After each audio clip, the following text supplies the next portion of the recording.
Sulawesi Selatan, sebuah provinsi yang kaya akan sejarah yang melatar belakanginya. Di Sulawesi Selatan, dulunya terdapat banyak sekali kerajaan yang berdiri dan berkuasa atas wilayahnya masing-masing. Setiap kerajaan ini mempunyai corak kebudayaannya masing-masing, dengan berbagai macam cerita dan peristiwa panjang yang mewarnai eksistensi kerajaan-kerajaan tersebut. Dan di video kali ini, kita akan mengulas 10 kerajaan yang ada di Sulawesi Selatan. Lantas, kerajaan-kerajaan apa sajakah itu? Bagaimana kerajaan-kerajaan itu bisa berdiri?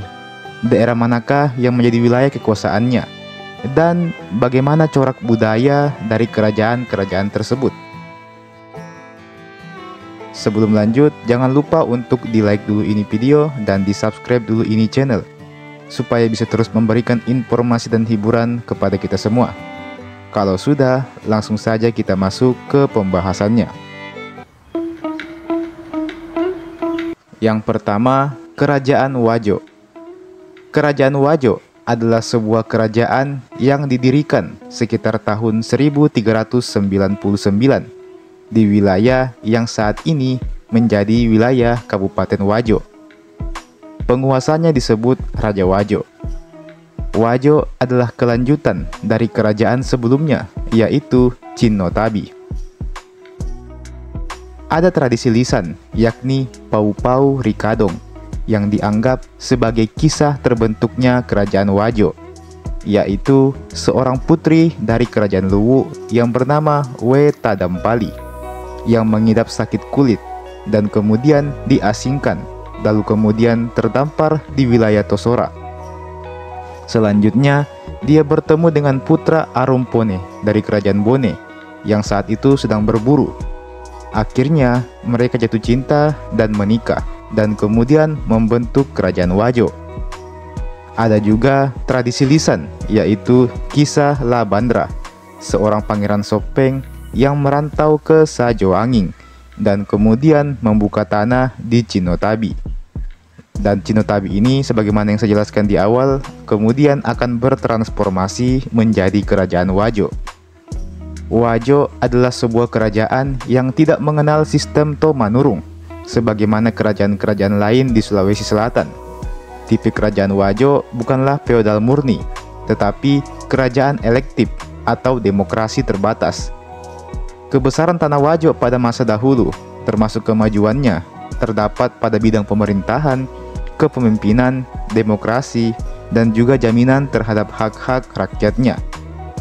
Wajo termasuk ke dalam aliansi Telum Pocoe bersama dengan kerajaan Sopeng dan juga kerajaan Bone.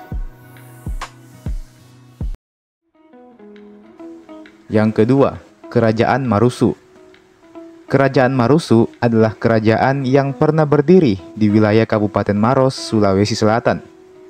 Kerajaan Marusu didirikan pada abad ke-15 oleh Karaeng Loeri Pakere.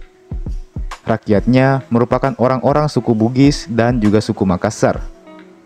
Semasa berdiri, Kerajaan Marusu berperan penting sebagai salah satu pusat penyebaran Islam di Sulawesi Selatan.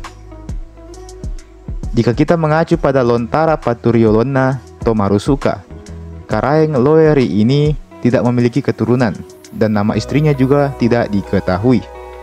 Akan tetapi, di dalam lontara tersebut dituliskan bahwa Karaeng ini memiliki seorang putri angkat yang bergelar Tomanurung Ri Pasandang. Tomanurung Ri Pasandang ini kemudian dinikahkan dengan seorang Tomanurung lain dari daerah Luwu yang bergelar Tomanurung Ri Asaang. Dari pernikahan tersebut, mereka dikaruniai seorang putra yang bernama I Sangaji Gadong, yang kelak saat dewasa naik tahta menjadi Karaeng Marusu kedua, menggantikan kedudukan sang kakeknya. Yang ketiga, Kerajaan Sopeng. Kerajaan Sopeng atau Kedatuan Sopeng merupakan sebuah kedatuan yang terletak di Sopeng, Sulawesi Selatan. Kesultanan ini berpusat di Watan Sopeng. Namun, sebelum Watan Sopeng, Tinco merupakan pusat kerajaannya. Kerajaan Sopeng berdiri antara tahun 1550 sampai dengan 1957. Dikisahkan bahwa kerajaan Sopeng bermula dengan kedatangan To Manurung Ri Sekanyili, yaitu La Temamala, dan We Tenri Pupu Manurunge Ri Goarie. Dan kemudian mereka pun membentuk Kedatuan Sopeng Riaja dan Kedatuan Sopeng Rilau. Lalu para pemangku adat sepakat untuk menikahkan mereka berdua untuk menyatukan dua kerajaan tersebut. Sebelumnya, Sopeng dipimpin oleh 60 matoa atau pemuka adat yang berdiri sendiri dan aturannya hanya berlaku untuk kelompoknya masing-masing. Antara satu matoa dan matoa lainnya tidak tersinergi sehingga terjadi ketidakseimbangan kehidupan sosial masyarakat karena yang kuat akan menguasai yang lemah, atau istilah populernya itu dalam bahasa Bugis si Andre Bale Taue, alias hukum rimba begitu. Jadi karena adanya hukum rimba yang berlaku di masyarakat, akhirnya diputuskanlah untuk disatukan ke dalam sebuah kerajaan. Yang keempat, Kerajaan Sidenreng. Kedatuan Sidenreng atau Addatuang Ri Sidenreng merupakan kerajaan yang berada di Kabupaten Sidenreng Rapang. Penduduk asli Sidenreng Rapang adalah orang Bugis, sehingga corak budaya yang dominan yaitu budaya Bugis. Kerajaan Sidenreng yang berpusat di sekitar Danau Besar atau Taparengkaraja dulunya menjadi salah satu negeri yang ramai dan terkenal hingga ke benua lain. Ini sesuai dengan catatan seorang Portugis pada abad ke-16 Masehi yang menuliskan Sidenreng sebagai sebuah kota besar dan terkenal berpusat di sebuah danau yang dapat dilayari dan dikelilingi tempat-tempat pemukiman. Sosok yang populer dari kerajaan Sidenreng ini adalah Nenek Malomo. Yang kelima, Kerajaan Bone. Kerajaan Bone merupakan salah satu kerajaan besar yang pernah ada di Nusantara. Kerajaan ini memiliki pengaruh besar di kawasan Sulawesi Selatan dan wilayah timur Nusantara. Raja yang paling terkenal saat memerintah Kerajaan Bone tentu saja adalah La Tandritata Arung Palaka, yang mana beliau adalah seorang Raja Bone yang ke-15. Sejarah mencatat Kerajaan Bone didirikan oleh Raja Bone pertama, I Manurunge Ri Matajang, pada tahun 1330 Masehi. Sebelumnya, wilayah Bone terdiri dari unit-unit yang disebut dengan Anang, yang dipimpin oleh seorang Matoa Anang. Dari Anang-Anang tersebut kemudian terbentuklah sebuah Wanua atau sebuah negeri. Jadi kurang lebih latar belakangnya ini agak mirip dengan kerajaan di Sopeng. Yang keenam, Kerajaan Bantaeng. Pada awal pendiriannya, Kerajaan Bantaeng merupakan kerajaan mandiri. Setelah Kerajaan Goa mulai memperluas wilayahnya, Kerajaan Bantaeng menjadi bagian dari Kerajaan Goa secara damai. Kerajaan Bantaeng kemudian menjadi daerah penghasil pangan untuk Kerajaan Goa. Selain itu, kerajaan ini juga menjadi wilayah pertahanan Kerajaan Goa dalam menghadapi serangan Belanda dari arah Maluku. Kerajaan Bantaeng juga membangun hubungan kekeluargaan dengan Kerajaan Bone. Hubungan ini terjalin melalui pernikahan Arung Palaka dengan putri bangsawan Bantaeng yang bernama I Makawani. Selain itu, Kerajaan Bantaeng menjalin hubungan dengan Kerajaan Wajo di bidang perdagangan. Para pedagang dari Kerajaan Wajo menetap di Bantaeng untuk berdagang. Yang ketujuh, Kerajaan Luwu. Kerajaan Luwu adalah kerajaan tertua di Sulawesi Selatan. Menurut legenda, Kerajaan Luwu didirikan oleh Batara Guru, seorang tokoh ternama yang sering digambarkan sebagai seorang keturunan dewa. Masa kejayaan Kerajaan Luwu diperkirakan terjadi antara abad ke-10 sampai dengan abad ke-14. Kerajaan Luwu merupakan kerajaan pertama di Sulawesi Selatan yang menerima Islam sebagai agama resmi kerajaan. Ibu kota Kerajaan Luwu telah berpindah tempat beberapa kali, termasuk ke Manjapai, Cilalang, Patimang, dan terakhir di Palopo. Sejarah Kerajaan Luwu sendiri banyak didominasi oleh cerita-cerita rakyat yang tertulis dalam wujud karya sastra bernama Sure Galigo. Kerajaan ini sudah sering saya bahas sebelumnya, jadi kalau kalian mau tahu bagaimana sejarah Kerajaan Luwu atau apa itulah Galigo, Kalian bisa cek konten-kontennya di channel ini. Yang ke-8, Kerajaan Bangkala. Kerajaan Bangkala adalah salah satu kerajaan yang pernah didirikan di Kabupaten Jeneponto pada abad ke-16 Masehi. Wilayah kekuasaannya meliputi Kabupaten Jeneponto bagian barat. Pada awalnya, di daerah Kabupaten Jeneponto hanya ada penguasa-penguasa lokal yang disebut Kare. Pada tahun 1600 Masehi, penguasa-penguasa ini kemudian membentuk persatuan yang disebut Turatea.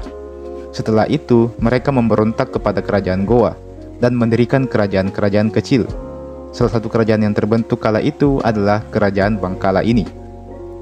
Masyarakat di Kerajaan Bangkala bekerja sebagai petani dengan memanfaatkan Sungai Topa dan Sungai Allu. Kerajaan Bangkala menjalin hubungan politik dengan Kerajaan Goa, Kerajaan Tallo, Kerajaan Sandrobone, Kerajaan Marusu, dan juga Kerajaan Binamu. Yang ke-9, Kerajaan Tallo. Kesultanan Tallo adalah salah satu kerajaan suku bangsa Makassar yang terdapat di kota Makassar, Sulawesi Selatan. Kerajaan ini berhubungan erat dengan Kerajaan Goa. Kerajaan Tallo berawal dari pertengahan abad ke-15, yaitu setelah wafatnya Raja Goa ke-6, yaitu Tonatang Kalopi. Penerusnya sebagai Raja Goa ke-7 adalah anaknya, yaitu Batara Goa Tuminangari Paralakenna. Sementara adiknya, Karaeng Loe Risero, memerintah sebagian wilayah sebagai Raja Tallo pertama. Wilayah Kerajaan Tallo meliputi Samata, Panampu, Moncong Loe, dan Parang Loe. Kedua kerajaan yaitu Tallo dan Goa ini kemudian terlibat pertempuran dan persaingan, hingga Kerajaan Tallo pun terkalahkan.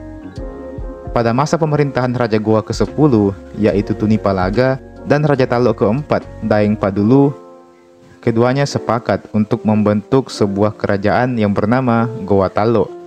Goa Tallo singkatnya memiliki dua raja tetapi satu rakyat, di mana dalam persetujuan tersebut ditetapkan bahwa Raja Goa menjadi raja tertinggi, sedangkan Raja Tallo menjadi Tuma Bicara Buta alias Perdana Menterinya. Dari persekutuan kedua kerajaan tersebut, sejak saat itu Kerajaan Tallo selalu terlibat dan mendukung ekspansi Kerajaan Goa di Sulawesi Selatan dan sekitarnya. Dan kemudian lahirlah istilah Kerajaan Goa Tallo.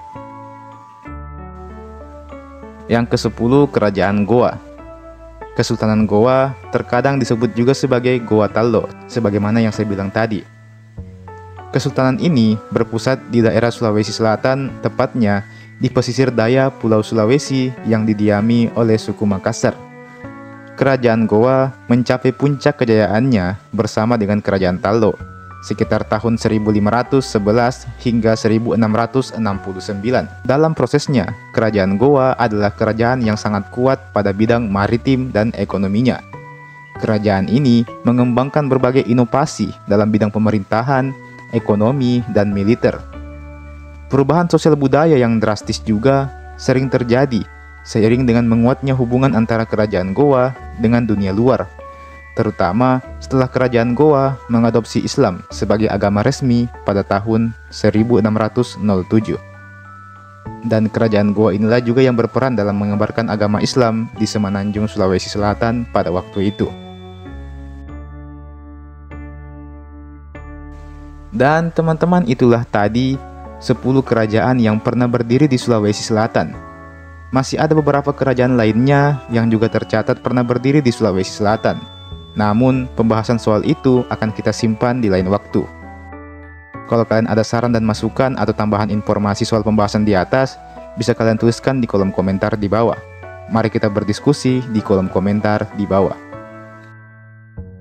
Jangan lupa untuk like ini video dan share ini video ke teman-teman yang lain, subscribe juga ini channel. Nyalakan lonceng notifikasinya, supaya dapat pemberitahuan kalau ada video baru yang saya upload di channel ini. Terima kasih banyak sudah menonton dan sampai jumpa. Sampai bertemu lagi di video berikutnya.